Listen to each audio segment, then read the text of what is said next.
Welcome to the Eagle Eye Podcast, the #1 show to bring you all things Club America and English. Oh, what a strike! Club America! Your hosts for today are Ivan Pineda, Cristian Rosendo, Alexis Juarez, and everyone's favorite cowboy, Dylan Jimenez. Goal! Now let's hit the field and start the show. America! Hello, ladies and gentlemen. Welcome back to another episode of the Eagle Eye Podcast. Today, I'm going to be bringing you guys all the latest news in and around the world of Coapa. We're going to be recapping that 0-0 draw against Querétaro away at the Corregidora. And then we're going to get you guys all set up, ready for the home opener against Necaxa, which should be hopefully a promising matchup in the Estadio Azteca for America. And then in between all that, we'll get you guys covered with all things related to the team, transfer rumors, squad updates, who's being registered, who's being dropped, all that good stuff, and a little bit of Super Classico news in along the way. But to help me do all of that, of course, as always, are my two co-hosts. It is New York favorite resident Cristian Rosendo and Brooklyn's very own AJ. Gentlemen, how are we tonight? What's good, boys? It's a very hot day here in New York. AJ, I know you can attest to that. I'm doing good. Thank you, Ivan. I hope everyone's doing well. A little bit disappointed from what we saw on Thursday night. Hopefully things get better on Saturday, but that was just a very bad performance by us. I'm sure we're going to touch on every aspect of the game. But overall, just doing good today. All right, nice. Yes, you're right. We're going to touch on every aspect of the game. What was lacking, because a lot of it was very much lacking. And then, of course, we'll go on from there. But AJ, my friend, how are you? Doing good. What a better way to start my week off by talking everything through America. So can't wait to talk about the snooze fest that was America versus Querétaro. But hey, that's the fun part, dissecting this match piece by piece. Well, I don't know how much fun it's going to be talking about this 0-0 result, but you're right, though. What a way to start off Mondays yet again here on the Eagle Eye Podcast. And gentlemen, why not just get right into it? Let's not, waste any more time here. Let's talk America versus Querétaro versus America. So the Águilas ended up going to La Corregidora for the start of the season. And, well, let's face it, it wasn't a good matchup. It wasn't pretty. We were expecting more from Solari's side, especially after seeing the performances that they put in during the preseason. Whilst, yes, most of those were 1-0 victories, it still showed very much promise going into the start of the season. Cristian, for you, what was lacking? What did America not do in this game in order to secure all 3 points? Yeah, well, obviously the first thing was finishing. I think we had like two to three clear chances. Where I think America which you're seeing up here, right? Well, yeah, we're seeing up right now, and then this would have been an amazing goal. But just besides the finishing, though, it's just a lack of, I guess, aggressiveness that I wanted the team to see. I felt like the whole match we respected Querétaro way too much whenever they had the ball, whenever we were attacking. I don't think the players had it drilled into their mind. This was practically a whole new 11. They lost 2 of their best players. And I think this is a game where America was the more solid team, even with all the absences that we had. We still had a solid foundation, a solid base of players that understood the system because the system didn't change from last year. So we were definitely in a way better position to win this match. It didn't even matter that we were away. It's just I don't know why we came in there so kind of scared to go forward, kind of scared to make these passes. A lot of lateral passes instead of going forward. A lot of back passes instead of going forward. Definitely one of the worst games I've seen from a lot of our players, and this needs to change very fast because we can't put that same performances against Necaxa because, like we all said, this was the game. These 5 games, we had to go 5-5, and we're already off to a bad start. Yeah, no, exactly. It was one of those things where we mentioned that America needs to be in a promising position by the end of the season, and it has to start off with a good start. And it wasn't a good start. I mean, yes, you get the clean sheet, you get the point, but I think this is a matchup where we all thought this has got to be 3 out of 3. And it wasn't the case for America. Were we the more dominant team? Of course, we were definitely the more dominant. I think that we deserved the victory more than maybe Querétaro did. But again, it feels like something was very much off. Something was lacking. I mean, what more could be said about this than what you just mentioned, Cristian? A lot of players were very much subpar. And I think Chris puts it in perfect context here in the comment section saying, look, not having a natural 9 at the 9 was horrible. I think I agree with him on this one. I don't think this was a Roger game at all. He very much was floating everywhere. He wasn't really stuck to his position, which is fine because I think we're more than already used to Roger being a little bit more free on top. But I Mhm. think this is a matchup where you needed someone to be floating centrally there, maybe putting a little bit pressure on the center backs, making some runs, opening up channels and stuff that maybe, Fidalgo or Richard could have ran into those spaces. And you didn't really see much of that with Roger. Whilst he did have some good chances, I just felt that it just wasn't his game. And not to just signal out Roger, because I think there was a lot of players that definitely didn't step up to the mark. I mean, Pedro Quino's definitely one of them. 100%.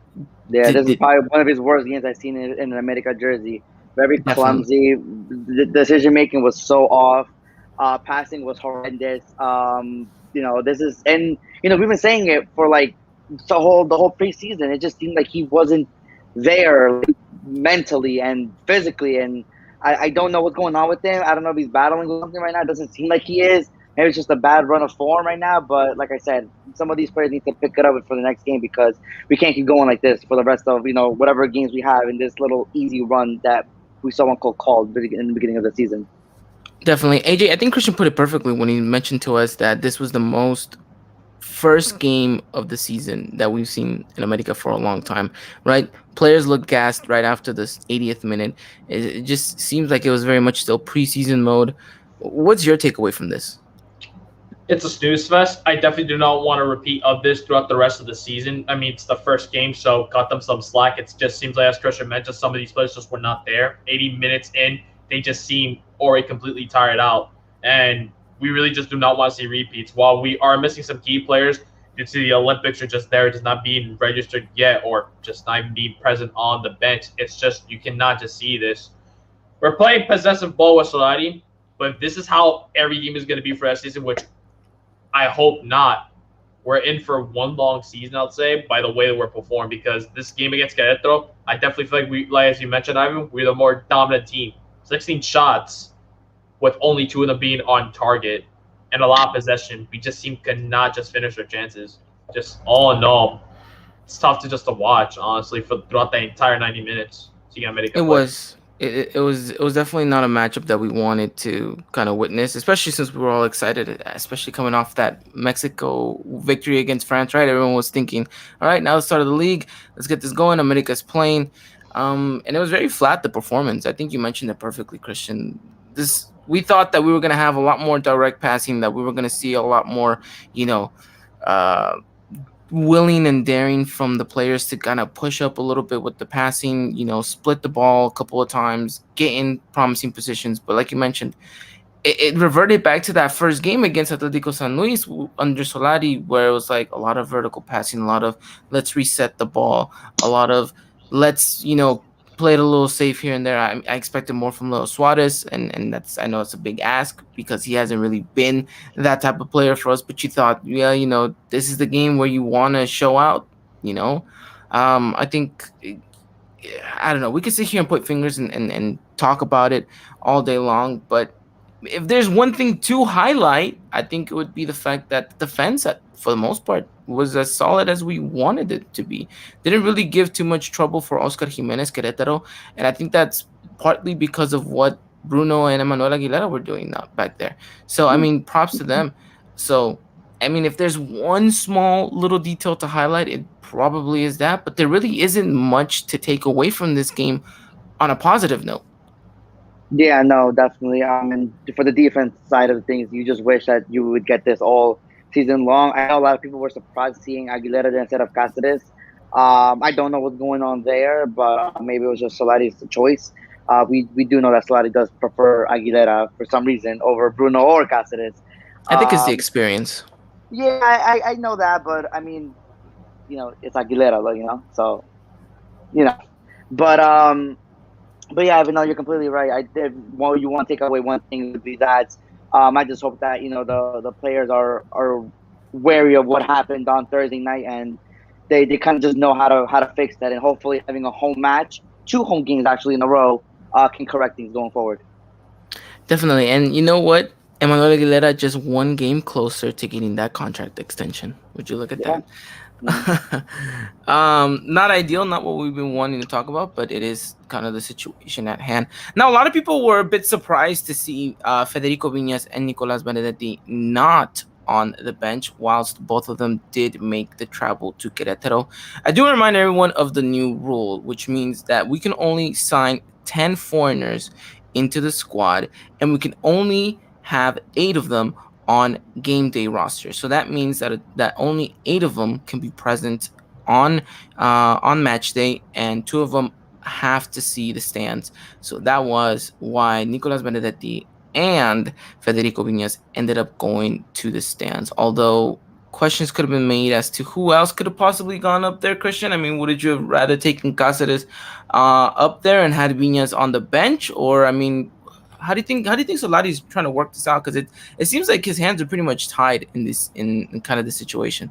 Yeah, no, it's definitely a very messy situation with the foreigners, and it's something that all Americanistas would have hoped that would have gotten cleared up before the start of the season. You have practically four foreigners with fighting for two spots. Um, you know, Vignez is healthy; he's good. Benedetti is, getting injured. We don't know if he's getting transferred or not. We don't know what we're doing with Renato Ibarra yet. And Nico Castillo, well, he kind of just seems like the odd one out already to kind of just, not get registered and hopefully find him a new team sooner rather than later. But at any moment, all of those things I just said can change with the snap of a finger. And it's just a bad situation for Solari to be in because it's kind of like you don't know who to depend on week in and week out. And to keep kind of like a guessing game every single week, it's not good, especially when you're planning out a game. You wanna go into a game, into a match week thinking, okay, I think I have my this is 11 I want to work on all week with to see if we can kind of come up with something. And then, just for someone to say, "Oh, wait, you can't really play with him because he's not even going to be with us on matches like he was probably doing with Renato the past couple of days before the Querétaro match." So tricky situation. I hope they figure this out like quickly because it's getting a little annoying in a sense, and I mean it's been annoying the whole summer, but even more so now when the start of the season is here, and we're looking for more weapons on the offense to see who can kind of spice things up, and then when you don't even know who is available on match day, then it just makes it that much harder. Oh yeah, definitely, definitely. I agree with you, and it's just gonna be completely a nightmare until the transfer window is over, and we can maybe breathe a little bit, knowing that you know no one can either come or leave or go because of the window not being open. But it is a frustrating sign and thing going on in and around the club, and I mean you'll let us know a little bit later on in the episode if there's any updates as to the situations with some of these players, but it wasn't a pretty game at all. And really, AJ, is there anything else to highlight besides the defensive work that this America side did? Is there anything else that you can take away from this match and say, you know what, at least there's this? LSU didn't get slaughtered 4-1 from like two previous seasons ago. I mean, that's true. That's true. That's really about it. And let's talk about something triggering here that I saw. This, I know this was aimed towards me specifically, but Chris saying Jimenez with one clean sheet more than Memo Ochoa already. Obviously with the laughing emoji there, of course. I know a lot of people are going to be throwing that in the Twitterverse right there, saying whatever they need to say about Jimenez and the clean sheet. But I mean, Ochoa could defensively, never. hey, all right, let's tone it down here a little bit. Let's tone it down. Um, you know, there's a foundation here, which is the defensive work, right? And if we can build from that and go on, then yes. I don't want to sit here and say like be kind of like a Debbie Downer for the rest of the season, be like, oh, this is bad. We're not gonna get any better. This and that. Look, it's just these players. I felt that they went out there thinking that this match was a set match and done. Like, oh, the goal's gonna come any minute now. Like there was an over excess of confidence. I want to say maybe not so much playing out on the field, but it felt like that was the vibe on at least on the pitch from some of these players. It was like, well, we'll get there, and then they tired out and they're like, well, we're still not there yet. So we'll have to wait and see. We'll have to wait and see. But I don't want to say that this is completely going to be a tank of a season. I think it's just we're missing some key players because of the Olympics. But that still isn't an excuse for an America side that has the talent that it has available to them. So we'll have to wait and see what Solari's capable of doing against Necaxa, and it should be a good matchup. But as far as this Querétaro game goes, I mean, I wouldn't necessarily give it 2 thumbs down, AJ, but it definitely one. Man, if we had that clip of Dylan for what he said about a game, I don't know. Can I curse now? Ain't really much of a curse, but we were dragging Yeah. ass completely. Just that was the summary of this entire match. But as I said before, it could have been worse. So could have been worse. It definitely could have. It definitely could have. I talking about Dylan. Dylan saying, "I know y'all credit the defense, but Jimenez has only lost once in an America jersey." All right. Well, now I see where he's going with this. All right, Dylan. You know what? Thank you for your input, and also let's give a round of applause for our cowboy, because those highlights that you guys saw were courtesy of him as well. So thank you so much, Dylan, for making that a possibility. Round of applause for you, my good sir. Thank you for the highlights. Hope you guys enjoyed that. And for those of you listening on audio, unable to watch that, make sure you guys come in, watch a live show here and there. We'll surprise you sometimes with the things that we're capable of doing on these live shows. But one last comment here, Freddy Duran saying the debut of Karel Campos may be a positive. Heard many positive things from him. He did have quite an exceptional preseason. Came into the matchup, was A little flat. I guess a little flat, but you know what? He came in like the 80th something minute. Yeah. It was always gonna be hard ask of him to come in and change the game up drastically. But he had hustle in him, and I think that's one of the things that Solari wants to see is that if you go out there, you put in the shift, you play with heart, you earn yourself a way back into that starting 11. So we'll see if Karel Campos can do something. I mean, a lot of us have been saying good things about him. A lot of people on Twitter saying really good things about him. Could he be the next youngster up and coming? Could be. Fingers crossed, and we'll have to wait and see. But Karel Campos, definitely someone we're going to keep an eye on for the rest of the season. We'll see what happens there. But, gentlemen, anything else to add on? Nope, nothing at all. Christian's been frozen there, so I'm just going to assume that he has nothing to add on as well. I think that pretty much wraps it up here. I'm trying to read more comments here. We have Ben saying, y'all going to the Clásico in Dallas. Ben, you're jumping the gun here on the podcast, all right? We're going to be talking about that in just a second. We're going to be announcing more details in regards to that in just a bit. And then the last comment here with Chris saying, with Solari being a development coach at Madrid, do you guys expect more academy players to have a role in the first team? Christian, I think this is a question that you're more capable of answering. I just feel like, if you see someone that's capable of breaking into, like maybe he saw with Navera those couple of games last season, he's going to put them in. I don't think he shies away from that.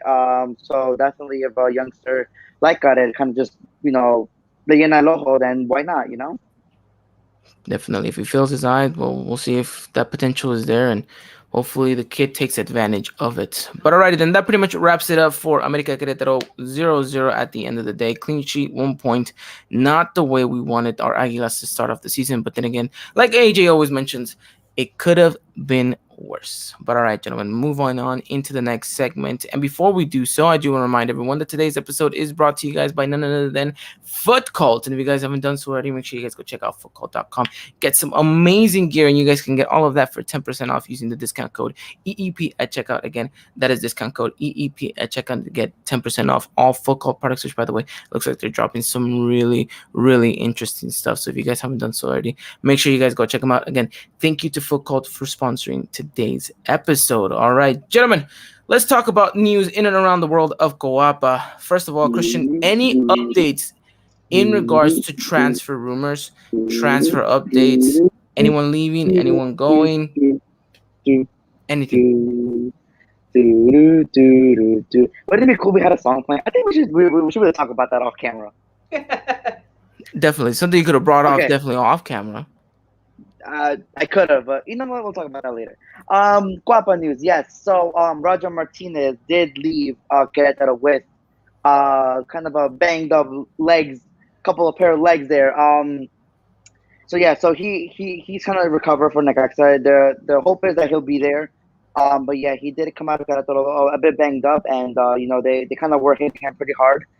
And a lot of people say that maybe that's contributing to his kind of, I guess, slow play in Querétaro. I really don't want to use that as an excuse because you know I don't think that's something you can.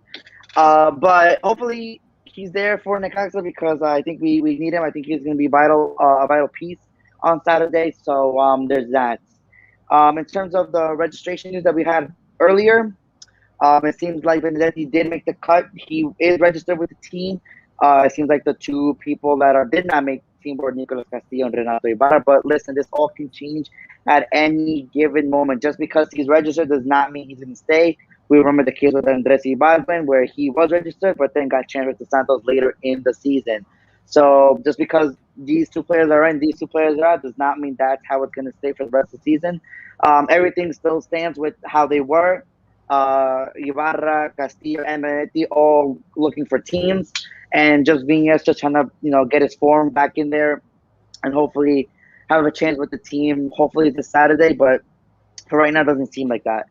So yeah, that's the stand on all four of them. In terms of a refuerzo, it seems like Solari is not saying no to it, but he's also not trying to fill us with kind of the hopes. He had a couple of interviews before the start of the season, and all of them hinted to, I would like a refuerzo, especially on the right hand side. Leo is a good player, but it's not the player that we kind of need in order to fulfill what I want to do with this team. Take that with however you want to take that. He respects Leo Suarez, but obviously, he's seen what we've seen, that maybe he just doesn't fit the system like he really wants him to, and maybe he feels like a better player would be better suited. So hopefully, the market's still open. There's time, but like Ivan keeps saying, it's going to be very difficult unless we get rid of a couple of these players. So it's not looking good, but at least they haven't shut the door on it completely.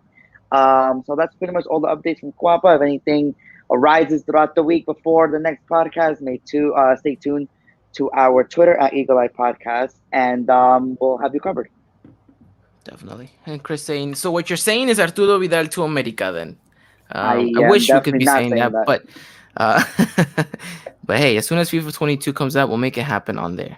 So that's pretty much all we can promise here. But this is an interesting question from Dylan. Are Benedetti and Castillo still on the payroll? Yes, they still are, as much as Renato Ibarra is still on that payroll as well.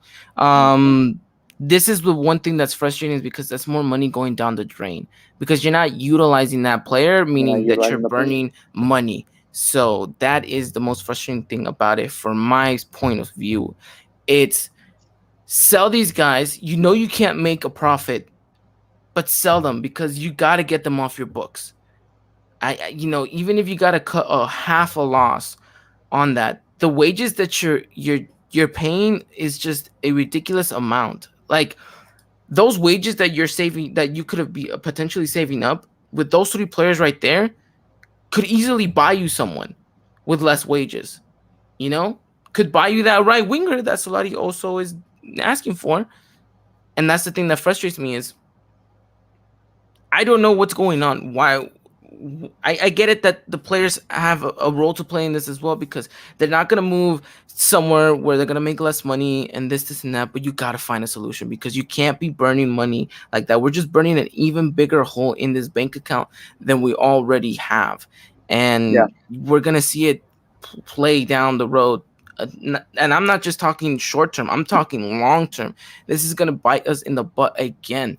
So someone's got to do something about it quickly, or we're going to be in dire consequences come later down the road. And I mean, that's definitely going to be something that we don't want to. So Freddie Duran saying, can Nico Castillo still be registered before the transfer window if someone leaves? Yes. So look, everything is still up for debate as to who can stay, who can go. As long as this window is open, anything and everything is possible right now. Chris saying, my taxpayer money going to both Nicos, shaking my head. Well, don't worry. It's probably two Nicos, but their last name is probably McFarlane or something like that, because your taxpayer money is going to here in the States, not over there in Mexico. Let's see. We have another question from Luis saying, why doesn't Viña start? Roger looks more comfortable on the wing. That he does very much so. But again, that's a Solari situation. And I think that, look, we can dive in and speculate exactly as to what we think is going on. But AJ, I think it's fair and simple. Viñas is just not to the liking of Solari, at least in his tactical scheme. I just don't understand that. We had a player that was brought by Piojo, did well under him, and then we got Solari. While Viñas did perform well in CONCACAF Champions League, which I would like to hope he'll get the start in our 2 matches against Philadelphia Union in the Champions League. But just, you might be right, just doesn't seem to fit in his plans at all.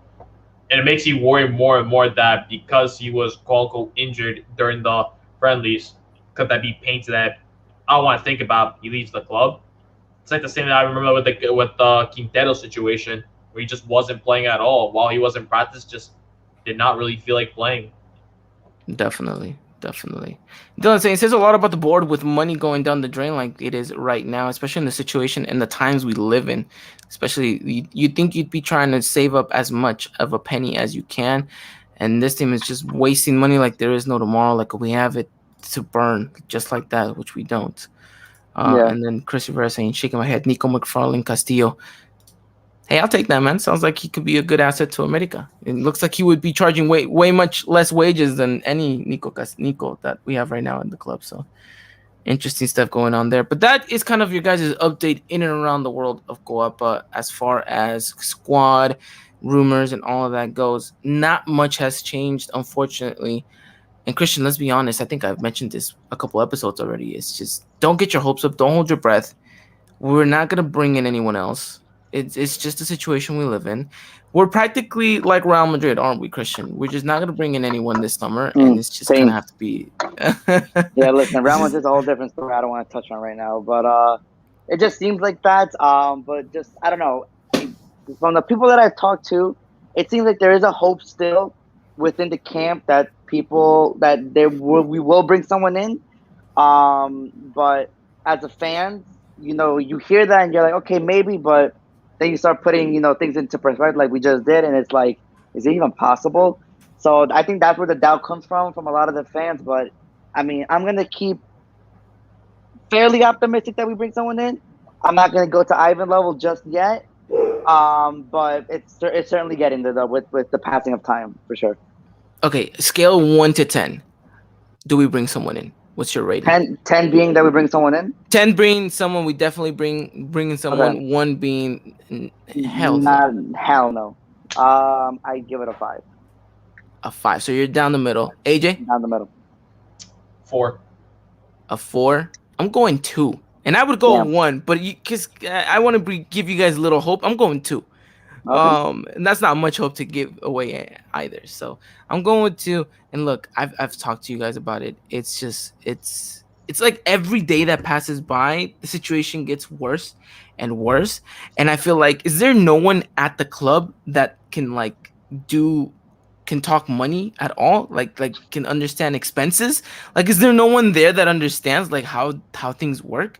Because it really looks like that from the outside. And I'm sure there's someone there, but they're not doing their job properly, or at least someone is impeding them to do their job properly. And that's the thing that frustrates me. So America needs to find a way to figure things out, because we are going to look pretty bad 2 seasons from now. I promise you. And Dylan trying to give us the most hope with 4, just like AJ, seeing right there that you guys both agree with the 4. So, I mean, let us know. What do you guys think? Are you guys hopeful for a new signing? Are you guys optimistic that America and the board are willing to bring in another player and find a home for 3 other foreigners before we can sign someone else? Or, I don't even want to think about it, or do we bring in someone else, register them, and just completely forget about 4 foreign players and keep those 4 foreign players on the books until their contracts run out? And if that's the case, I don't even know what I would do if that ever happens, because that is a lot of money you're just throwing down the drain. Jesus. Freddie saying, rumor is Baños is still on vacation. My goodness, if that's the case, then why are we still here then? We should still be on vacation then. The one thing that blows my mind about him, he went from being a player to an assistant manager to being chairman. What? How does I'm that sure. I'm work? sure. I'm sure he must have like some degree or something that helps him tie up. Because that, if it is the case that he just went from like you say, just like that, without any real experience or training, It's about to be like Ted then I'm scared. Lasso. He went from one sport to another with no idea about the sport itself. I mean, we'll see. What about We'll, to de- was yes. we'll definitely see on that aspect. But all right, then one last big major news to talk about before we jump into the Necaxa preview. As you guys have seen already on Twitter, whether you guys are following us or not, I'm pretty sure you guys have seen this already arising. America has or will be announcing shortly that they will be playing against Chivas in a Clásico Nacional here in the States. In Dallas, Texas, home of the Cowboys. So we'll see what happens there. It's going to be at the Cotton Bowl. Tickets will be going out tomorrow, Wednesday, July 27th at 10 a.m.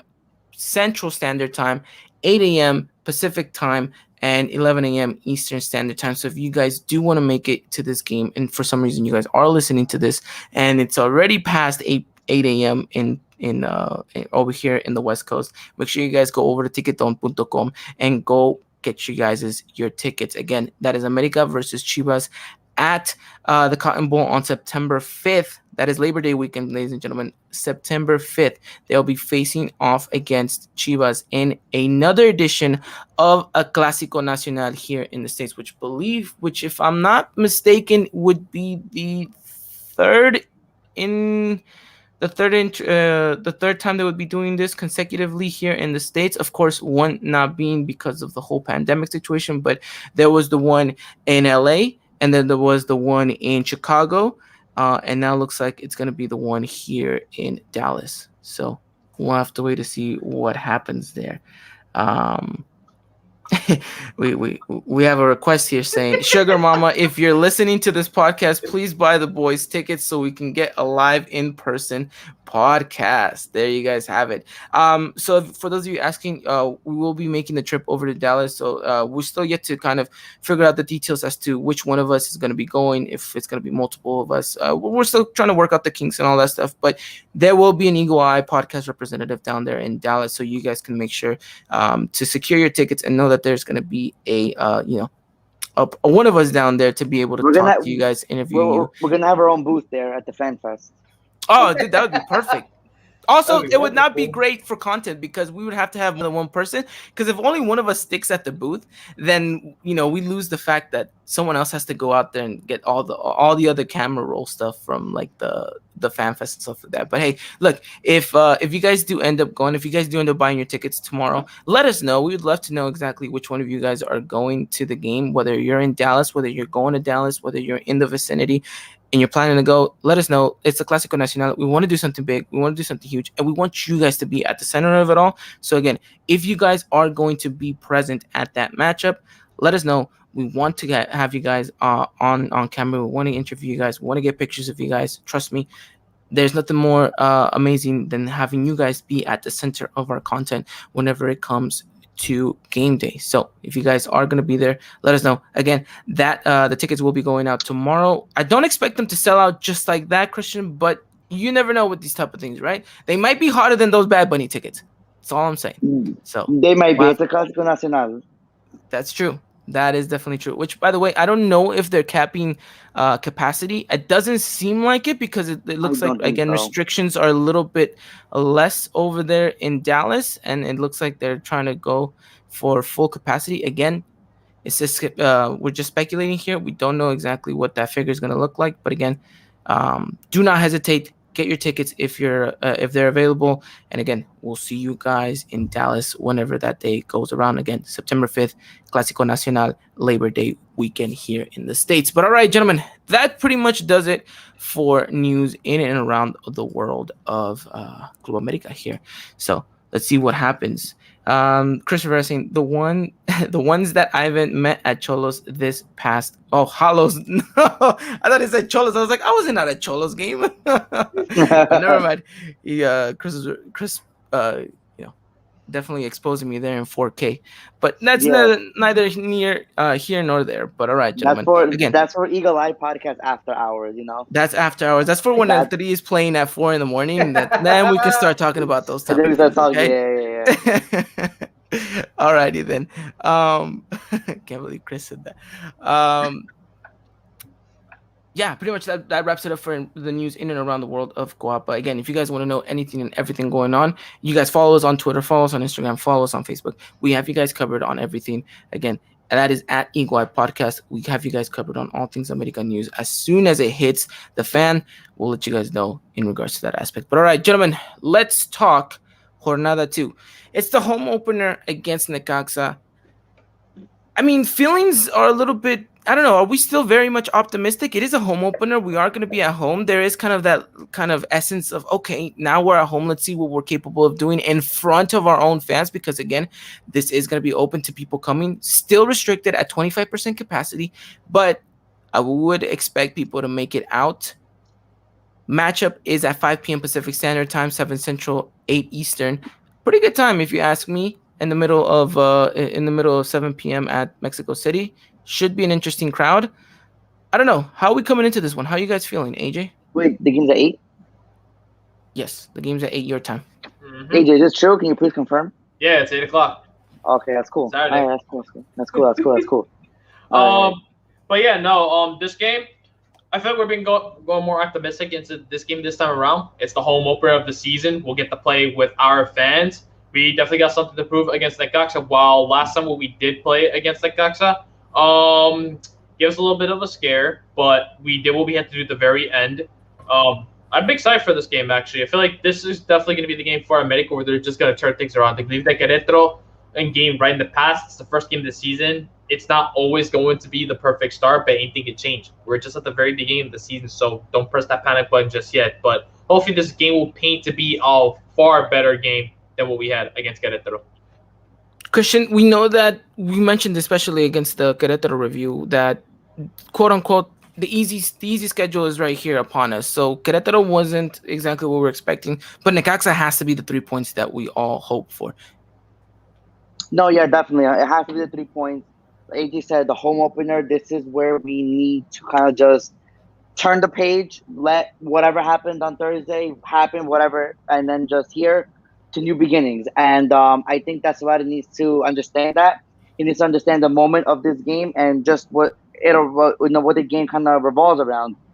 This is the game where you pick up the confidence of your players who may be slacking a little bit, and then this is the game you use to kind of catapult yourself into form, and just keep it going throughout these next couple of games because we have another home game after this one. And then we have two semi-easy matches after that, and then hopefully, the Olympic players come back and you can start making a little run in the season, and that's what we need. Confidence is going to be key, and I think with the victory, we can restore that and kind of just be back on the right track. I think you're right. Restoring that confidence is pretty much necessary at this point, right? We need to get these players back on track. The players like Aquino, the players like Roger, who need a little bit more of that extra push, and that hopefully a game against Necaxa is exactly what needs to happen. Now, look, I'm not talking down on Necaxa because I do think they're going to bring their A game. We have a couple of ex-players, or at least quote-unquote still current players playing for them. Alan Medina is definitely going to be in that starting 11, looks like it. Alonso Escobosa, ex-America player, should be coming in hot against his former team. Look, this is not going to be an easy matchup where America is just going to show up and automatically win 3-0. It's not going to be that simple. It never really is anymore because, we know how these teams like to come and play at home, especially when it comes to America. But it's not to say that this game is also impossible. Look, America needs to go out there and do what they've been doing so well in the preseason, which is being more dynamic, being more versatile, being more controlling of the ball, and understanding how to change the rhythm of the game to their favor. We saw a lot of vertical and back passing that we said Christian needs to stop happening. Right, we need to be a little bit more daring. We need to be a little bit more aggressive. Make those forward passing. Make some runs. Do something in the box because it felt like we had very little to no chances against Querétaro. things need to change around Necaxa. Finish your chances because AJ, we've mentioned that prior to this podcast, is that this team can create them. We just can't finish them at times, and I think that is definitely something that is definitely hindering at us. And against Necaxa, we need to start taking those steps forward in fixing all those issues that we've been having in regards to that aspect. But as far as things go in regards to that, this all lines up for America to have a good home opener. Mhm. But we know how things can be. Should we be a little bit worrisome about Necaxa, or do you think that this side has it in the bag? I think Uh, go Go, for it, Christian. AJ. Go for Okay. it. Oh wow, that's very unprofessional. I'll go. All right, I'll go. Go This for it, buddy. this Necaxa side, they definitely had some former players. You have players like Ale Diem used to play for us. Also, Gonzalez is actually back with Necaxa. Alonso Escobosa. Maybe just things did not work out for them in America. Maybe Necaxa could be a whole new beginning. Necaxa's got Mauro Quiroga back. They had Maxi Salas on the bench. Remember how those two guys up front were a very deadly duo, and I'm pretty sure it was the team I think 2 or 3 seasons ago that did make us towards a good run in the playoffs against Chivas. So, but hey, anything could start. This exact side did not have the greatest of seasons last season, so they'll try to change things up around for America this time around. So I'd be cautious if I'm gonna make a fan myself. It's funny because AP Junior here saying no disrespect to Necaxa, but that's an easy win. While saying that, though, I mean on paper America should win, but America is America, and they're going to complicate it somehow in some way. Dylan saying it was a bit awkward how both of you guys decided to say the same thing. But we'll have to wait and see what happens. Chris saying, didn't Necaxa lose this past weekend 4-0? I AJ think it's three correcting him nothing. saying 3-0. Yeah. But again, that means nothing, especially at the start of the season. You can't really go off of one result only and say, "Oh, okay." I mean, as optimistic as Chris saying that America is going to win it 4-1, you can't really base off that first loss and think that they're going to come into the Azteca and just completely dissolve. I mean, would I love it to happen? Of course, because that means we get a pretty good, comfortable victory, helps with the confidence and everything. But again, I think you have to take this game as serious as just any other game, especially starting off the way that you did against Querétaro. I think Solari knows that there's things that need to be worked out, and I get it. This is not his starting 11. This is not what he wanted. Even with the Olympic players, I promise you, this is still not what he wanted. The board promised him stuff that they could not deliver, and now he's had to go and kind of scrap things from beginning, going back to the drawing board. And here we are in the situation where it's like, okay, how can I squeeze the most out of these players yet again? And I don't necessarily saying that this is going to be the narrative for all season, and it's definitely not an excuse, but it is kind of a thing that is handicapping us at the moment, and we have to figure a way around it. And I think that's what Solari needs to do in this matchup, right? He's been brought in to be able to figure out how to work this squad. And I think it's fair to say, Christian, that we trust in him to find the answers. It's just the players need to do the right thing. And we'll see what happens off of that. But I'm curious to hear what your starting 11. Do you change it at all against Querétaro? Do we even have anything to change? Because there I isn't would much of a depth right here in no, this squad at definitely. the moment. But I'm curious to No, of hear course. what your starting 11 is. Yeah, no, definitely. I wouldn't really change much. I do have one change. Everything else stays the same. But just before I say the lineup, I think this is one of the games where you kind of bet the house on this game. I think you're coming off a loss, a draw, knowing that you have to win this game. You're at home, first home game of the season against a team that just lost 3-0. This is the game you bet the house. So with that being said, I kind of have the same lineup, just one change. In respect to our game against Querétaro, I would have Chava Reyes starting instead of Luis Fuentes. I think that in the last game, I think I saw a little bit more offensive qualities from Reyes, even though they both possessed them. I saw them a little bit more clear from Reyes, and I think Solari would kind of keen to that. And who knows, this might be a viable option going forward with Chava Reyes. So same lineup. I have Jimenez in net, Layun, Aguilera, Bruno, and Chava Reyes in the back line. The midfield, Aquino, Richard Fidalgo, and up top, Linus Suarez and Roger Martinez. Interesting. Now, I like it. I like Reyes. I really do. I thought he brought a little bit of extra kind of versatility going forward. It's something that maybe Fuentes doesn't really offer because of the speed. He does have to maybe a little bit drop back and not get too involved at times because he doesn't want to get caught out. But Chava Reyes, because he has the legs, he has a little bit more of that ability to go forward. And I mean, if it wasn't just for a couple of centimeters, he would have scored a worldie and we would have been talking about it for 5-10 minutes on this podcast. Mhm. But that wasn't the case. Hit the post, unfortunate. But he does bring something, and I do think he's hungry. You can see it when he's on the pitch. The kid's hungry. So I really, really want to keep him out there, and hopefully, Solari listens to you and puts him in the starting 11. As far as the midfield goes, look, on paper, Aquino and Richard Fidalgo, that triangle right there could cause a lot of trouble. It's just they all need to step up and have a game, especially Aquino. I mean, what a terrible game he had against Querétaro. And it's flat out, I'm going to say it, worst game he's had in an America jersey by far. I don't know how many times he didn't connect the pass. I don't know how many times he lost possession. I don't know how many times he got caught out. Needs to step it up and needs to prove that he is a what do you want to say? An all-star, basically. You know? Got to go out there and prove why you got put in that all-star squad. So Aquino, if you're listening to this, step up, my man. You got to. You're the anchor of the midfield, and you got to showcase it.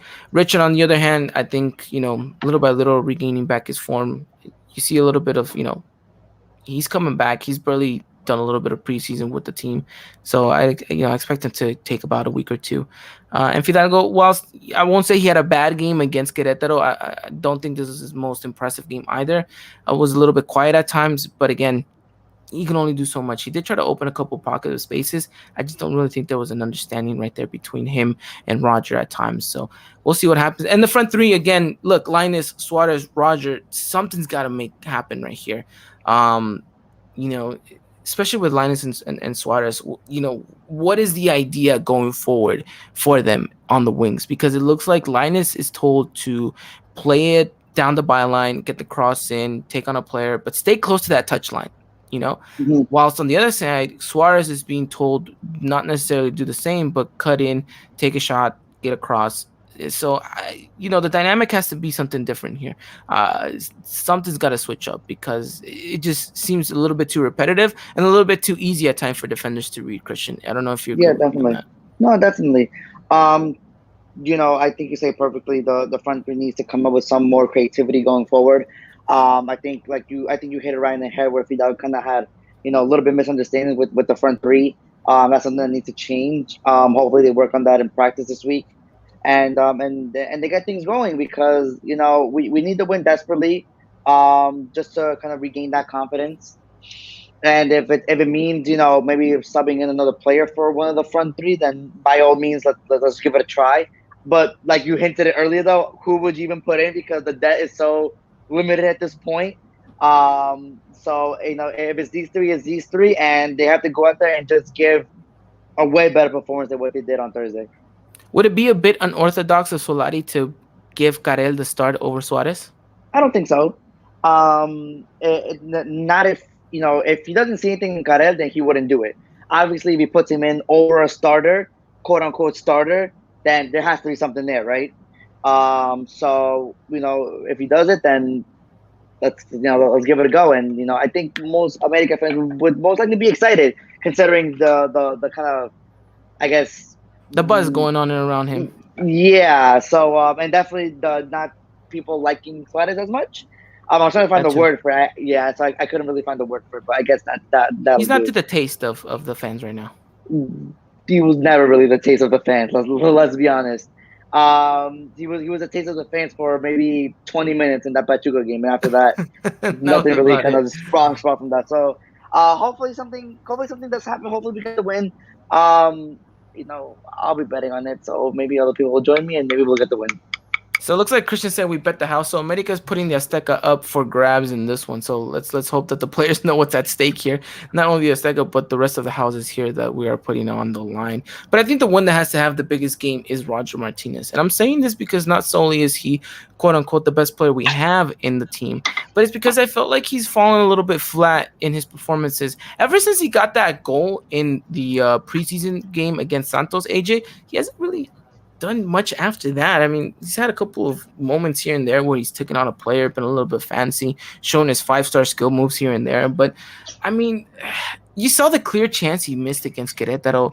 You've seen sometimes the way that he reacts to when players fouling him or when he's not getting the ball.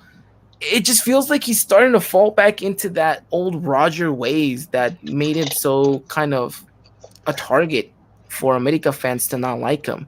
So I think this game needs to be kind of that, difference maker for Roger and catapult him back to the way that we want him to be. Yeah, no doubt about it. Just you always want to see the best of the best from Roger Martinez, as you mentioned before, not just only because he's just one of the best players on this team, but just because like you want him to get out of that slump before that he's just been having, like you mentioned, ever since he just scored that goal against Santos, just hasn't really just been that player we saw from last season, who was just taking on players left and right, going to take shots, scoring amazing goals for us. Just we want to see more of Roger, and especially it's the very beginning of the season.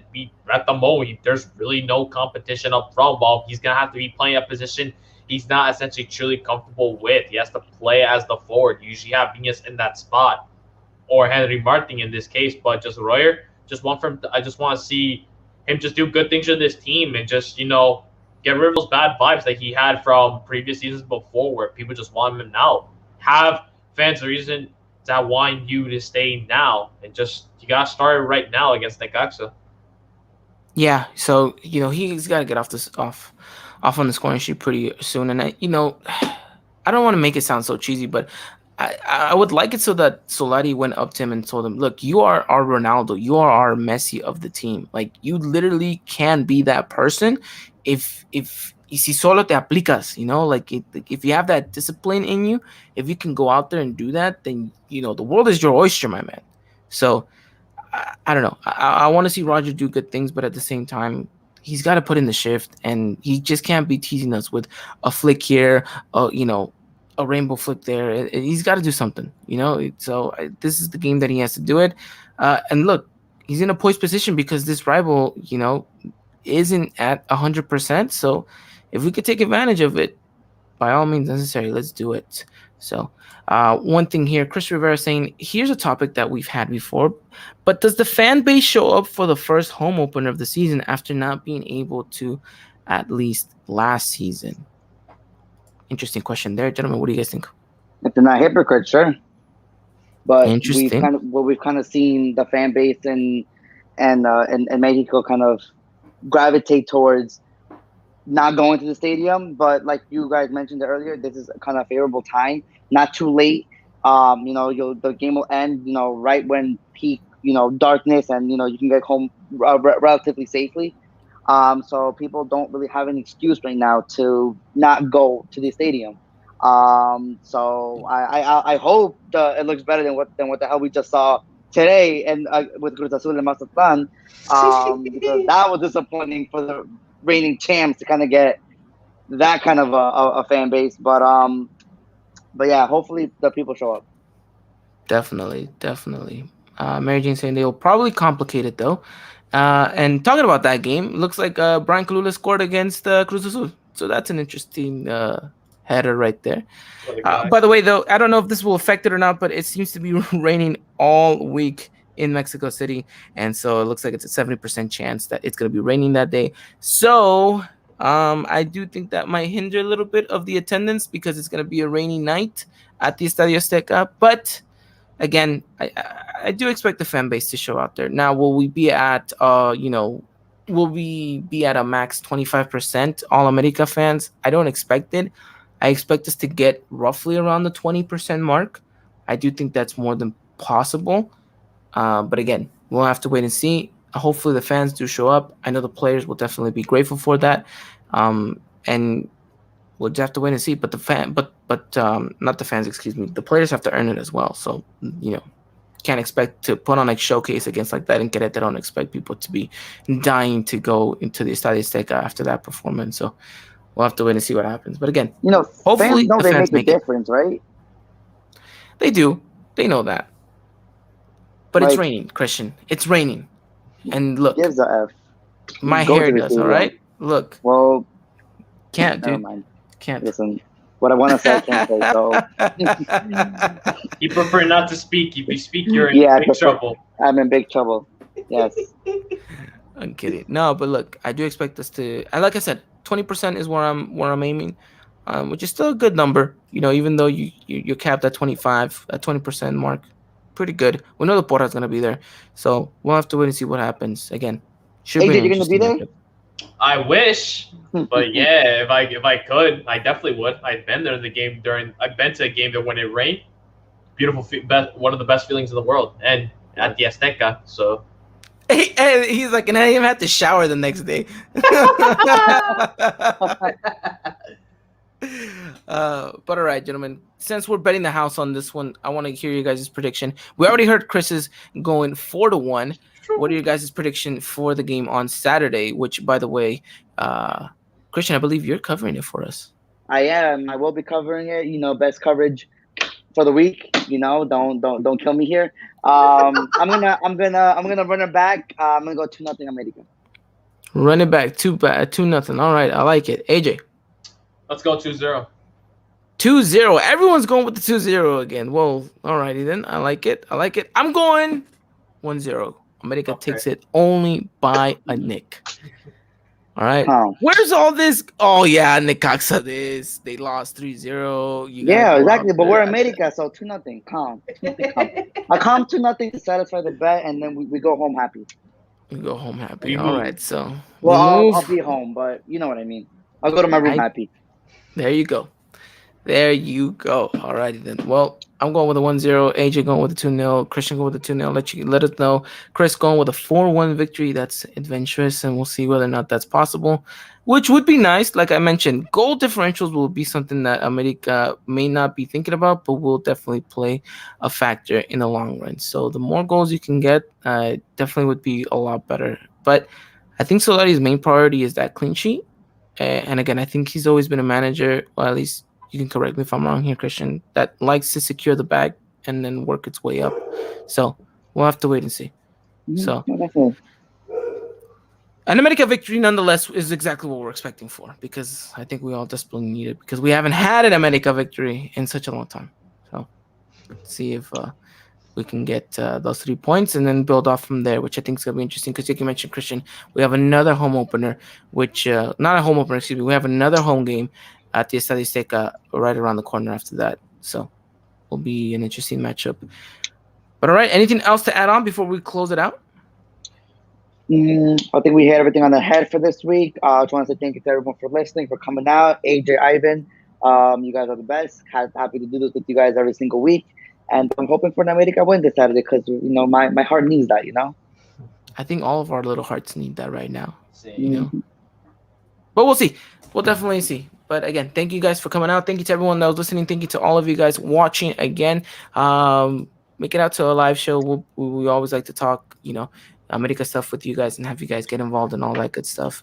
We'll be back this week. Me and AJ, we'll be talking America Femenil, the true America team that is 2-0 right now on the start of the season with a pretty good goal differential as well. So me and AJ will be talking about that and how certain Kiana Palacios is going and doing in the moment at the Liga MX Femenil. So we'll be back on Thursday to talk about that and preview the upcoming match against Querétaro for the ladies. So if you guys don't want to miss that, again, we'll be here on Thursday, same time and everything. Should be a fun one. Should be an interesting one. But alrighty then. Thank you guys again for coming out. Stay safe out there. Please wear your mask. And as always, Arriba la América. Good night. Ladies and gentlemen, this was another production of the Eagle Eye Podcast, the #1 source for all things Club America in English. Make sure to follow us on Twitter and Instagram at Eagle Eye Podcast and get all the latest news and coverage. And subscribe to our podcast wherever it is you may listen.